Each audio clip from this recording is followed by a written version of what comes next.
Welcome back. Now, that short video is part of a documentary series that you can see this Sunday at 8 p.m. on Sky Sports Cricket. The ACE programme is looking to increase opportunities for young black cricketers after a dramatic fall in participation numbers in recent years.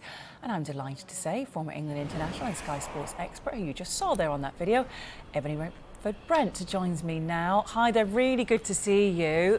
Thanks for this. Thanks for all the hard work you've been doing, because you chair the ACE programme, and today the ECB have announced they're going to be funding the expansion of it further. Just tell us about what that will mean. Yeah, it's absolutely massive today. A significant investment from the ECB now allows us to get to 6 cities. So we're getting up to the north, we're getting to Manchester, Leeds, Sheffield and Nottingham, and also expanding across London into North London and also the east and southeast region. So we've got the areas that we've been desperate to get into, where the black communities have that density and that the population. And so now with this investment, we really can start getting stuck in and making that long-term change that hopefully the documentary will explore and show, what can be achieved with real investment. So thanks to ECB for that. Yeah, so you're looking at what can be achieved, but what has already been achieved, because there's been a lot of progress since you launched in 2020, and your ambitions for the programme as well are quite big. Yeah, it's been massive. So basically the goal, there was a 75% decline in black British players, and also black community were less than 1% of the recreational game, which was really low. And so over the last 2 years, we've been working mainly in London, Bristol and Birmingham. And we've hit over 6,000 young people, first of all, and that's across our schools and engagement programme. And now we have 109 scholars who are in academies. A number have now gone on to join junior county setups.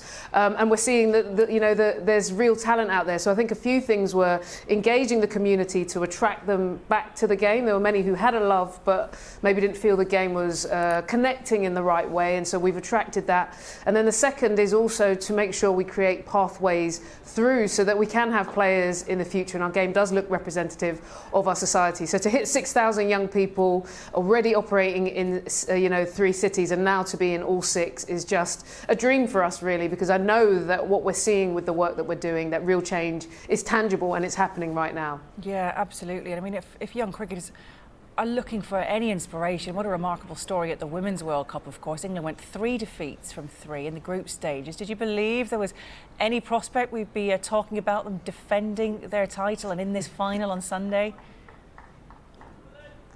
Have to be honest, I was thinking it was down and out after losing 3 games. I mean, I kind of expected that first game against Australia to be a tough one, but then to see how they lost against West Indies, South Africa, and I thought it might have just gone on a negative roll. I think real credit to this side. They've got some real characters within them. I think you've got a mixture of Heather Knight, who would have stayed calm throughout this whole process, told her team to sort of dig deep and focus on what they needed to do. And then you had players like Rainford-Brent, who were just passionate, wear their heart on their sleeve, and would have been firing up the team to say, we can do it. I think if they go on and win on Sunday, this will be one of the best, performances I've seen from England in a long time. It's one thing when you're in form and you're clicking.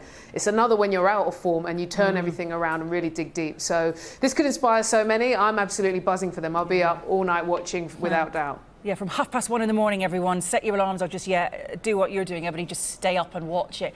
So many incredible individual performances as well. But what does it say about the character of the whole squad to turn things around actually so spectacularly?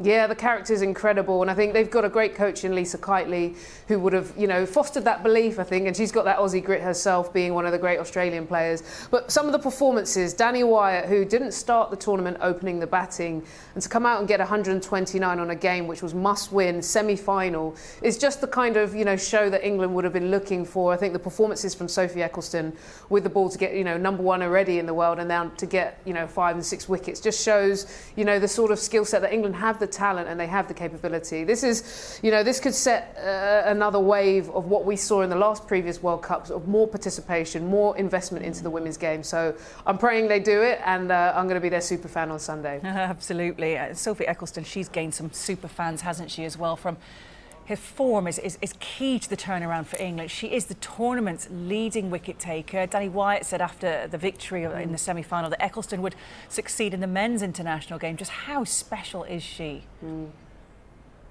Yeah, look, it's incredible. First of all, her age and being so young, early 20s, and how she burst onto the scene, had an immediate impact, able to handle pressure situations, and not just handle them, take the game on. And I think, you know, she's always had that skill set. She's got the height, she's got a brilliant action, but I think her character, her calmness, and her real skill that she's worked on and developed has just started to show. You know, there's going to be lots of spinners, I think, watching her, young girls who are going to try and emulate. There must be a generation of spinners following Sophie Ecclestone. So, you know, it's a real credit to have her and an asset as an England player. This is what you want, is players at the top of their game.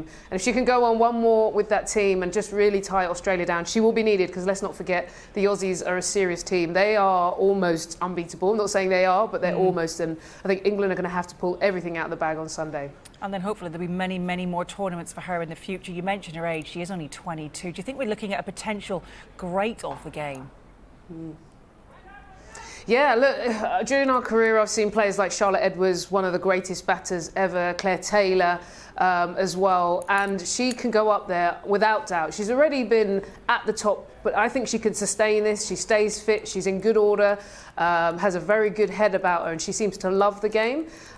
You know, she goes on Sunday at the top of the game and helps England win, yes, but I think there's another decade in her, and so who knows what she could achieve. She could be one of the greatest spinners of all time, without doubt. Hopefully it'll be one of the greatest finals on Sunday. Australia, as you mentioned, a formidable opposition. Only 2 defeats in the previous 41 one-day games. How would you like to see England approach the match? How are they going to go about it? Yeah, first of all, Australia are a scary prospect, and let's be honest, England have played in the Ashes only a month or so ago before the tournament, and really struggled, and then they got beaten in the first game. So first of all, there's a psychological edge that I think England are going to have to find and dig deep to believe that they can really beat this side that are just in an incredible form. Second of all, how I'd like them to see them go about it, one with the batting, is stay positive. The way Danny Wyatt and Tammy Beaumont can open the innings, the way Heather Knight can hold it together, and the way someone like Nat Siver could really take it away, and Sophia Dunkley at the back end, who now has been a brilliant finisher. So they've got the batting, but they have to click and have to come out positive and not go into their shell. I think with the ball, they've got to keep everything tight to the stump. Australia love to get their hands through the ball. They love to attack. So they're going to have to be crafty and keep the ball really in the right area and just put pressure on Australia and give them absolutely nothing. Yeah, absolutely. So that's on Sunday morning. Sunday night, it's going to be a long day, isn't it? Because you're going to want to stay up and watch that documentary series that we started talking to you about, 8 o'clock on Sky Sports Cricket, about, I guess, diversity and participation as well. How much more work do you think there is to do for the game on diversity, and how positive are you that things are going to change and quickly? Yeah, first of all, how much work? A decade's work minimum just to even start to get the systems implemented. You know, you look at the challenge with the Black British community, that's been there for 25 years. That's a long time we've known this problem existed. So it's not going to be solved overnight, but I think with dedicated effort, we should see in 5 years some really strong results, and in 10 years it should be systemised. How optimistic am I? I would say 2 years ago I wasn't.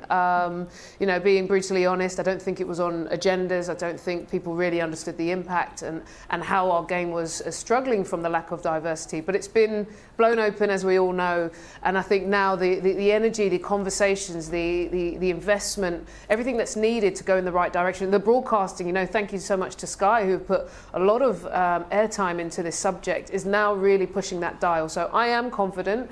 I know the right movements will be taking place. All the counties that I'm working with are so passionate now. So give it 5 years, and I think we'll see some real big change and really inspire another generation of players that maybe right now don't see the game for them, but it is. Yeah, here's hoping. Ebony, thank you very much indeed. Thanks for your time. Cheers.